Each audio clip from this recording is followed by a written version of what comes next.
আমি কোনো কিছুই ভুলিনি, ভুলতে যাবই বা কেন? আসলে কি বলো তো, তোমার আর আমার মধ্যে একটা ডিফারেন্স আছে। তুমি যাকে ক্রিমিনাল বলে ট্রিট করো, সে আমার কাছে একজন সাবজেক্ট হয়ে দাঁড়ায়। আর সেই সাবজেক্টের মনের রোগটা ধরা না আমার ডিউটি। তোমার যখন কোনো মনের রোগ হয়, do you go to a therapist or a psychologist? No, right? কিন্তু যখনই তোমার কোনো কাফ অ্যান্ড কোল্ড বা অন্য কোনো সর্দি কাশি বা অন্য কিছু হয়, you definitely go to a general physician. কেন? Because there is a difference between a psychologist and a doctor.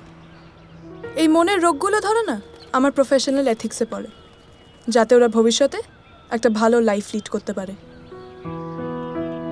Criminal is criminal. ক্রিমিনালদের কোনো সুস্থ জীবনযাপন করার অধিকার নেই। They don't deserve our sympathy. এক্ষেত্রে আমি অর্কের সাথে একমত।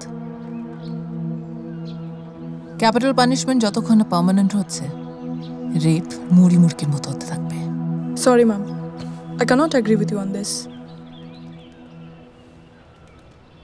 Majority of the Times maximum সব ক্রিমিনালসরা, রেপিস্টরা এই মেন্টাল ইলনেস বলে বেঁচে বেরিয়ে যায়। আবার এই ক্রাইম না করেও কিন্তু অনেকে ফেসেও গেছে। There are many such examples like this. আপনিও হয়তো দেখেছেন। 1990 থেকে 2022 এতগুলো বছর, ছোট থেকে বড় অবধি কানে জাস্ট একটা কথা আমার বারবার হন্ট করে, রেপ।